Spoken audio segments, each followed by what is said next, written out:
Rusi, Shteteve të Bashkuara, Ukrainës, Shteteve të Bashkuara, të paktën që prej nisjes së luftës janë negociatat e para serioze që po zhvillohen për t'i dhënë fund luftës, por se si do duket kjo marrëveshje paqe.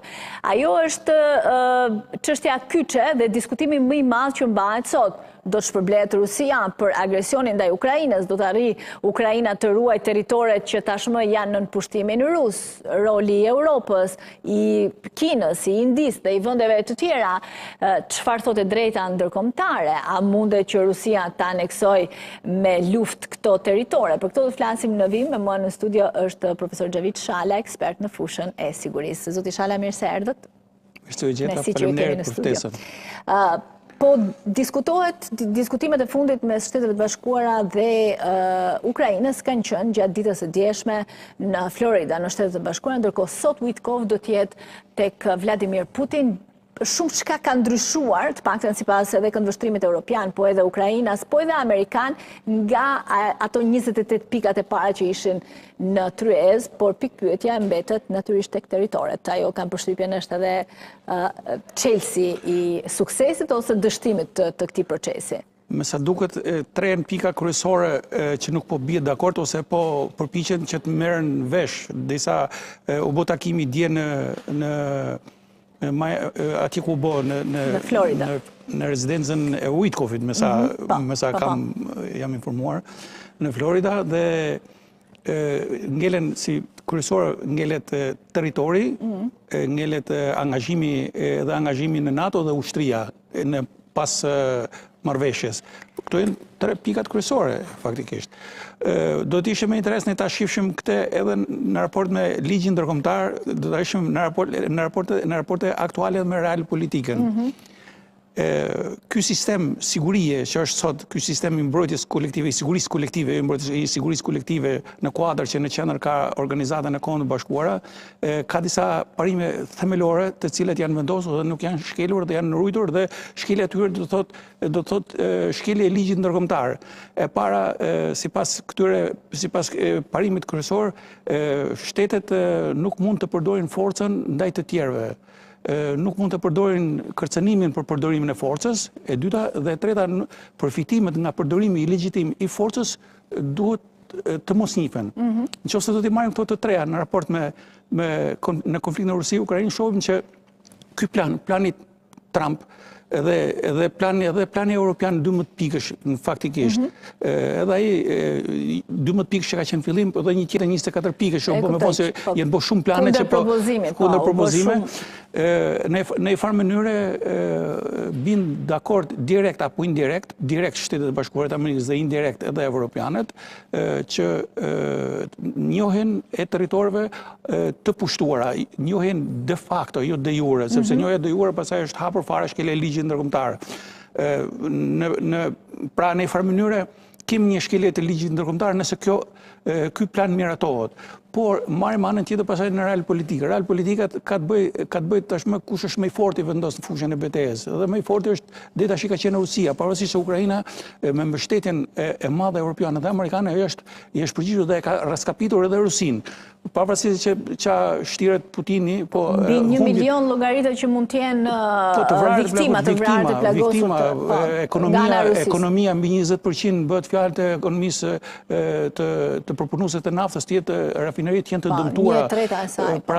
Pra nuk është se ka dalë edhe. Ndërkohë që këtë vit ka rënien më të madhe ekonomike, se mbajti vitin që shkoi duke shndruar në ekonomi lufte, këtë vit pritet të jetë edhe në një. Kjo ka rrezikun në kthimin e ekonomisë lufte, sepse do i duhet luftë tjetër nëse vendoset paqja me Ukrainën, sepse pastaj do dalin 1 milion punojës apo ushtarë tjerë do dalin që do kërkojnë punë dhe s'do ketë mundësi t'i stabilizojë. Pra kjo ka argumentet e veta. Pra në një farë mënyre në raport me real politikën, gjëja kjo është, duhet gjetur një zgjidhje, duhet gjetur një rrugë që të mos ketë më viktima, të paktën nga radhët e ukrainasve, por sepse Rusia shumicën e të rekrutuarve i ka vullnetar, i ka me pagesë, kurse ndryshe është në raport me Ukrainën dhe po shtërron fuqia punëtore e luftës, domethënë në Ukrainë. Shtetet e Bashkuara po mundohen të justifikojnë këtë, duke i thënë se ata do t'japin një garanci për Ukrainën, pra që nuk do të sulmohet më nga ana e Rusisë, po kështu edhe Europës të njëjtën garanci. Madje vetë Hakan Fidan në një intervistë të fundit që ka dhënë për media gjermane thotë se mund të përdoret si klauzola e nenit 5. Pra me Ukrainën, dhe pse Ukraina mund të mos jetë pjesë e NATO-s, por tani është nëse jepen këto garanci, ajo s'ka pse të jetë pjesë e NATO-s, as s'ka pse i duhet ushtria që madhe, por problemi është, prandaj thash që territori të mbetet pika më problematike. Varianti më i mirë i mundshëm që të jetë diçka edhe po e themi në respekt të ligjit ndërkombëtar, ose po të themi në anën tjetër të mos ta shkelin fare ligjin ndërkombëtar, është që konflikti të ngrijë në kuotat që është tashmë në atë vi fronti. Pra duke ngrirë në atë vi fronti, pastaj do ketë një zonë të demilitarizuar në 2 krahët nga krahu i Ukrainës dhe nga krahu i Rusisë, dhe pjesët e territoreve të pushtuara de facto i ka, do t'i mbajë Rusia, por nuk do njihen, nuk do njihen një para statusi, një autonomie që të vetë qeverisën. Por edhe sovraniteti nuk do jetë sovraniteti formal, një konflikt i ngrirë si modeli i raportit i dy Koreve apo si konfliktet të tilla të ngrirë, por pastaj hyn loja ajo strategjia e Trumpit që të fitojmë, të bëjmë para ajo luftë, domethënë të zhvillohen, të nxitet zhvillimi ekonomik, të kalojnë disa breza, të nxitet zhvillimi ekonomik, në mënyrë që pastaj ata që do vinë të mos kenë këtë urrëtie ndaj njëri tjetrit siç kanë sot ukrainasit me rusët. Fakt si model është model shumë interesant, i ke parasysh modelin franko-gjerman në luftën e dytë botërore. Po dhe modeli i dy Gjermanive që u ngri dhe njëri mbeti komplet i pazhvilluar. Po, shumë e qartë, po sidomos kjo franko-gjerman që ishin 2 armiq kryesorë në Europë që bën luftën e parë botërore, por bën edhe luftën e dytë botërore. Dhe në fund pastaj ishte ajo organizimi që quhet ata baballarët e BE-s që themeluan bashkimin ose hodhën idenë e bashkëpunimit ekonomik, apo atyre strukturat e Qelikut dhe Çmyrit e tjera, dhe pastaj nga bashkëpunimi ekonomik u kaluan bashkëpunim politik dhe ja ku është Evropa sot. Po edhe të dy vendet janë aleatët më të fortë. Me sa duket kjo, po, janë aleatë dhe është i përket së kaluar se armiqësi që bëri 2 lufta botërore.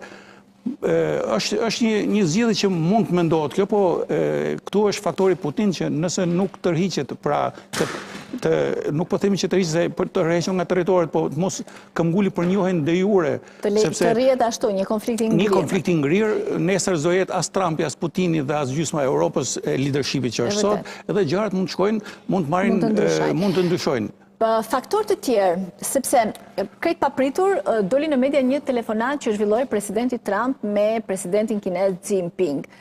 Në njoftimin e zotit Trump thuaj se u diskutuan për Ukrainën. Nga ana tjetër, qeveria kineze sillte në vëmendje Tajvanin.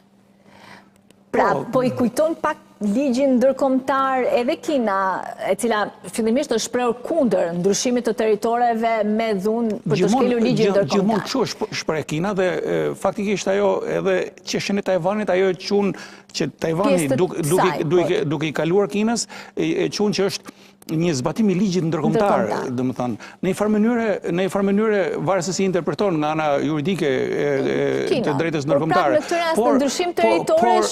Por biseda në raport me Tajvanin edhe Ukrainën në këtë rast, ata ose kanë ndesh të kujtojnë njëri tjetrit që njërit më shtetu dhe tjetër liron atje, po gjithë përgatitja dhe synimi i Amerikës është që ta mbylli sa më shpejt konfliktin në Ukrainë në mënyrë që të angazhohet në Indo-Paqësor. Dhe sido që tjetë puna, Tajvanin, Shtetet Bashkuara nuk mund të lëshojnë në asnjë rrethan. Plus asaj kanë dalë edhe faktorë tjerë shumë të rëndësishëm. Japonia, e quajti domethënë pushtimin apo sulmin ndaj Tajvanit quajti kërcënim ekzistencial. Pra janë po hyn aktorë tjerë shumë të fuqishëm. Dhe në këtë kushte shumë e rëndësishme që sa më shpejt të mbyllet ky konflikt që të jepet mundësi Shtetet Bashkuara të angazhohet atje. Këtu është edhe rasti i Venezuelës, domethënë një konflikt tjetër në potencë, po që unë nuk mendoj që do të kërkoj angazhimin siç don. Aty përfundon me rënien e Maduros, është më e thjeshtë. Me sa duket po e blindin Maduron që t'i ki vet. Pra nga ana tjetër kemi sidomos këto republikat, ishe republikat sovjetike, këto të antarët NATO-s, po edhe të Bashkimit Evropian, Letonia, Lituania, Estonia e tjerë, ke një deklaratë Kaja Kallas i cila thotë që lufta në Ukrainë është cilësojnë si edhe ata si kërcënim ekzistencial për NATO dhe për Bashkimin Evropian. Pra, kemi sensibilizim të gjithë aktorëve të tjerë. Kjo do duket se sa të jenë zotë Europa për të ndërhyrë, sa do të jetë zonja Europa për të vënë pikat mbi i në këtë raport. Unë shoh që në raport edhe me Amerikën, Europa në farë mënyrë ka trashur zërin në aspektin. Po, mendon se ka një farë komunikimi underground, një diskutim me Europën, se Europa po rri e qetë, pra ka përshtypjen i ka treguar vijat. Besoj po. Se edhe zoti Trump ka ndryshuar qasje, komplet krahasuar me... Zoti Trump, këta po të punojnë më intensivisht, du t'jenë duke punuar, se presin këshillët në ne ata, du t'jenë duke punuar me partinë e zotit Trump. Për shumë rasti i planit 28 pikësh, planit Trump u kritikuar shumë nga republikanë, nga kongresmen dhe shumë të ashpër dhe u detyruan dhe vetë Rubio u detyruar që ta quajë që s'ka problema, ai është një listë dëshirë. Kështu që në e farë mënyrë Trumpi nuk i reziston dot presionit të brendshëm. Më shumë i reziston presionit të jashtëm, po presionit të brendshëm ka shumë problem nëse MAGA ose nëse ata fillojnë, sepse edhe ai tash. Dhe pati në fakt edhe për Witkoffin pati reagime shumë të ashpra për daljen e bisedës telefonike me Ushakovin. Tjetër, pastaj janë ato rasti atij që ka me Epsteinin, me Dosin, me publikimin, kështu që nëse do rritej presioni nga brenda dhe republikanët ta ngrenë më shumë zërin, do ta bëjnë që Trump të jetë më afër ligjit ndërkombëtar. A është pak një farë garancie fakti që tashmë këto negociatat po ju udhëheq sekretari Rubio, ai njihet që e para i përket po them republikanëve tradicional, jo magës. E dyta, ai ka qenë një kundërshtar i fortë i Rusisë dhe mbështetës i Ukrainës. Pra nuk po i udhëheq JD Vance që është më i lëkundur, por po i udhëheq. Gjithsesi ai nuk del dot edhe jashtë kornizave të Trumpit. Pavarësisht ai po përpiqet. Jo, po prapa ai ka një farë roli, sepse Trumpi nëse do donte një njeri që mendonte si ai mund të vinte JD Vance në zëvendës presidentit. Europa ka ndodhur një situatë që duhet mendon që kjo krizë edhe mund të mos zgjidhet për momentin, sepse janë pikat kyçe tash, dakord që shërën dakord me pikat e tjera, po këtu diskutohen pikat kyçe.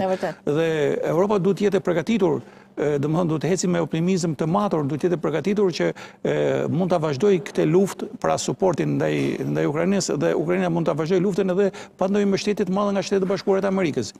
Sepse nëse nuk do binë dakord dhe ka gjasa që mos të binë dakord, atëherë presidenti Trump mund të fillojë të shtoj presionin ndaj Zelenskit, po edhe ndaj europianëve. Bile ka shprehje aty që europianët le të bëjnë çfarë duan, ne do bëjmë punën tonë, amerikanët domethënë ideja është këta po përpiqen ta detyrojnë Zelenskit dhe pozita vështirë, shumë e vështirë tanishme Zelenskit për atë skandalet të korrupsionit që doli, domethënë duket se gjithçka është llogaritur për ta dobësuar pak rezistencën ukrainase në aspektin e pranimit këtyre planeve. Gjithsesi do duket kjo bisedat e djeshme, me sa duket mund të kenë rakorduar diçka, po nuk i kanë dhënë fund. Vajtja më njershme pra nga tavolina bisedime e Witkoffit bëhet fjalë që mund të shkojë edhe Kushner, mund të shkojnë në takime me ekipin negociator rus, edhe me gjasa edhe me vetë presidentin Putin.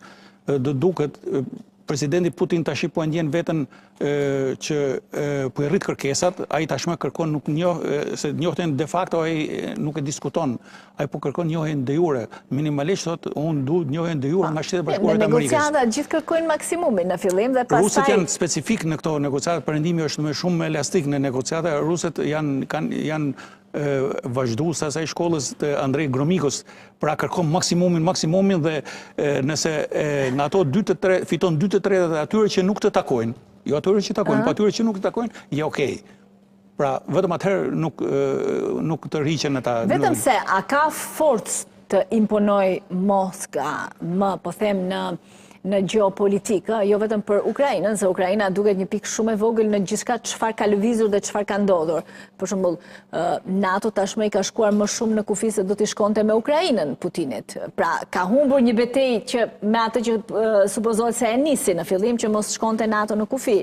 E dyta ka humbur goxha influencën e saj në lindjen e mesme, me Sirinë që tashmë është në duart e amerikanëve, po them edhe turqve për të pranuar, për t'i dhënë hapësirë apo jo për të mos i dhënë hapësirë më Rusisë. Gjitha zhvillimet dhe nga aty natyrisht që humbet edhe shumë kontrol që kishte në Afrikë. Pra duket se duke u marrë me Ukrainën, gjërat kanë lëvizur aq shpejt sa.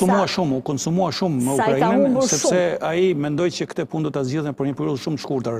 Dhe mirë po ai kaloi pastaj kaloi jo luftën, pra Putin mendonte që do ta arrinte sepse informacionet e inteligjencës. 24 orë sa unë arrin në Kiev sa e marr Kievin. Ashtu ishin raportet e inteligjencës, domethënë që populli do na dordorkasi, do të na presë etj, por në fund siç duket ngelen dhe ati po shkon në shkurt mbushën 4 vjet. Domethënë dhe kjo është një 4 vjet dhe në fakt ka marrë vetëm ato rajone që de facto prap I kishte, se separatistët I drejtonin. Ka marrë më shumë se 3-4% mbi ato që kishin në 2014-s. Dhe po të eci me këtë ritëm që ajo për të marrë këto që mendon t'ia falin, pra që e kërkon që t'ia falin, për të marrë këto territori do t'i duhen minimalisht edhe 2 vjet. Edhe po t'i bësh domthonjë gjitha anët po të hysh me llogari ekonomike, edhe angazhimi evropian, sepse mund duket sikur taksa paguesit evropian po harxojnë ose parat e taksa paguesve evropian po harxohen në luftën në Ukrainë. Nuk duhet menuar asesi kështu sepse edhe thjesht si llogari ekonomike, jo geopolitike, po si llogari ekonomike, domethënë Europës do t'i kushtonte 2 fish më pak të mbështeste Ukrainën të fitonte luftën, se sa të humbiste Ukraina dhe të shpenzim do ishin marramendse pastaj për të përballur direkt me Rusinë. Kjo është nga ana ekonomike, kurse nga ana geopolitike as nuk diskutohet, po mund duket që ju I rënditat ato faktorë që presidenti Putin është humbës. Pavarësisht atyre territoreve që ka arritur të marrë, ai është një humbës sepse 2 shtete të reja në NATO të fuqishme, me teknologji të përparuar, me ushtri të përparuar, njëri nga të cilët ka 800 kilometra kufi me Rusinë. Pra, në një farë mënyrë e shtyu ose mund të ngul kam që Ukraina mos të pranohet në NATO, mund ngul kamp, por nuk mund të thotë që du dali Finlanda dhe Norvegjia nga NATO. Për ne kjo është një element shumë I rëndësishëm. Zhvillimet janë, duket ky dhe diçka që janë shumë I tensionuar, domethënë ka pas zhvillimin në fushën e betejës që rusët janë përpjekur të marrin aty pak nga pak territore, por ndërkohë Ukrainës ka goditur shumë në thellësi, kanë goditur nyje nevralgjike, sidomos edhe të eksportit të dy anije të detit të Zi. Po dy anije, por edhe disa nyje të transmetimi në detin e Zi.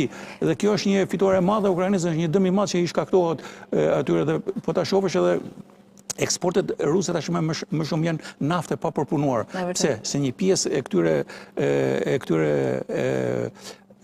rafinerive po goditen dhe nuk po rregullohen dot, sepse edhe për të rregulluar materialet të merren nga perëndimi një pjesë. Përveç edhe sanksionet amerikane e kanë dëmtuar shumë, sanksionet amerikane ndaj 2 kompanive të naftës, të cilët po detyrohen të shesin edhe aksionet tashmë në fushat kryesore. Aq që dobët aq është dëpsuar Rusia nga këtë, saqë nëse Europa, për shembull, apo Shtetet Bashkuara do të mbështesnin edhe një periudhë jo shumë gjatë luftën, pra nuk do dështojmë bisedimet dhe të mbështesin për ta ushtuar trusninë, të mbështesin ushtrinë ukrainase, nuk do ketë shumë mundësi Rusia të rezistojë për një kohë më të gjatë. Sepse të gjitha problemet, të gjithë ekonomia është në rënje, gjithçka është në rënje, kështu që mirë po, me sa duket presidenti Trump ka plane tjera, paktën në analizë kështu duket që ai ka planet që ta mbylli sa më shpejt këtë konflikt, pavarësisht një kosto që do ketë për Ukrainën, do ketë një farë kosto. Po kështu duket, presidenti Trump duket se ka atë qasjen që ndryshon me njëherë, por në fakt ka qenë edhe, sepse për shembull nëse shohim Iranin, çfarë ndodhi në Iran, të gjithë presidentët e mëparshëm, të gjithë kishin të njëjtin tokë fjalësh që Irani nuk duhet të ketë armë bërtamore, po ai që i goditi ishte Trumpi, ai që dukej se do ishte edhe më bashkëpunuesi. Po Trumpi ka këtë që me sa duket nuk ka dëshirë të përfshihet direkt në luftë, por të tilla inkursione, sulme të tilla ai e mbështeti dhe ishte një zor e tij nuk e përfshiu, Shtetet Bashkuara i përfshin një luftë 14 ditore, 12 ditore, se ishte 12 ditore.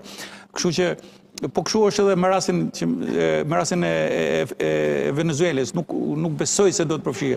Nuk besoj sepse pa mbyll sidomos ai ka probleme edhe me opinionin brenda, pra sepse aty u dha vota për të mbyllur edhe konfliktin e Ukrainës për 24 orë. Do duket, Esmaila, do duket çfarë sot jemi në pritje të çfarë është biseduar me presidentin Putin, por edhe çfarë do deklarohet më pas. Por unë nuk kam ndonjë optimizëm që mund të arrihet më njëherë, domethënë, një paqe, nëse edhe kryesore për Europën është që të arrijë të marrë një Ukrainë të aftë për të luftuar.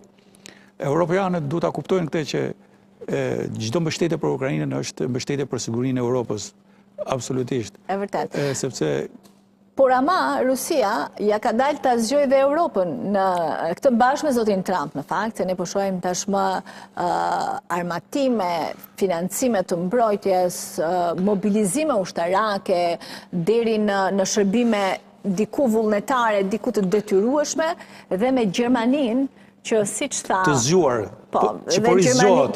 Dhe Gjermania, se siç tha kancelari Merz, do të jetë jo vetëm fuqia ekonomike më e madhe, por edhe fuqia ushtarake. Fuqia ushtarake konvencionale më e madhe. Tani ne nuk e dim, domethënë, po besoj se kështu siç po shkojnë gjërat do ta shohim edhe fuqi bërtamore shumë shpejt. Jo vetëm Gjermania, po nëse shkelet ligji ndërkombëtar në këtë formë, pra të miratohet, që i forti pra të mos ketë më ligj por real politik, atëherë nuk është çudi që të ketë tendenca për shtrierjen horizontale të shteteve që duan të kthehen në fuqi bërtamore. Edhe kjo pastaj do ketë një kërcënim tjetër për sigurinë në botë. Por duhet që sa më Europa duhet që për një periudhë sa më shpejt arrijë që të siguroj ato kapacitetet të cilat sot ja garanton Amerika. Cilat janë këto kapacitete? E para të siguroj, po themi, mbrojtjen inteligjencën e duhur dhe mbrojtjen kupolën mbrojtëse kryesore, pra mbrojtjen raketore, mbrojtjen bërtamore që sot ja siguron në masë të konsiderueshme i siguron Shtetet Bashkuara të Amerikës. Kjo, nëse arrihet kjo, pastaj Europa bëhet më e fuqishme, bile do vi koha që duke kthyer bota në një policentrizëm, do vi koha që Europa duhet se zbon përveç fuqisë ushtarake të kthehet në një fuqisë ekonomike, të kthehet një fuqi ushtarake, nëse do të mbijetojë. Se vetëm me fuqi ekonomike nuk do të mbijetojë në një botë ku përballë do jetë real politika dhe jo ligji ndërkombëtar. Ose do shkohet drejt asaj, nëse këta nuk reagojnë, Shtetet Bashkuara dhe Europa nuk janë në unison, atëherë jugu global po përgatitet për një rend të ri botëror. Mjafton të përmendim samitin e Shangajit, ku aty hollën piketat qarta, dhe edhe Putin, edhe Xi Jinping, edhe gjithë këta po kërkojnë që të ketë një domethënë po mbështesin ka ardhur për një rend të ri botëror ku në qendër të mos jetë Amerika dhe Perëndimi, po në qendër të jetë jugu global. Pra i bie pastaj që Europa dhe Shtetet Bashkuara të Amerikës do kalojnë në plan të dytë në aspektin sepse edhe zhvillimi ekonomik pra ne Shtetet Bashkuara po përpiqen që mos nga ana tjetër që të përqendrohen në zonën e Indo-Paqësorit, pra për ta frenuar pikërisht këtë që humbja e peshës specifike amerikane në gjeopolitikën botërore. Do jenë zhvillime interesante, mendoj që edhe në ditët në vijim do jenë zhvillime interesante. Faktikisht, presidenti Trump ka një meritë të veçantë që sido që ishte planin 28 pikësh e nëzorin, dhe më thonë, pavarësisht që ai ishte një me autorsi të dyfisht, ruso-amerikane, po gjithsesi pranoi pastaj të ulet edhe... Ishte pak një karem për ta sjellë në tryezë Rusin në diskutime. Po edhe Zelenski pastaj, sepse në fillim kemi parasysh deklaratat europiane të Ursula von der Leyen që thotë, domethënë, plan paqe për Ukrainën pa Ukrainën nuk mund të ketë. Dhe Ukraina u përfshi edhe në Gjenevë, edhe ka qenë shumë aktive, edhe takimi i djeshëm në Florida është shumë i rëndësishëm.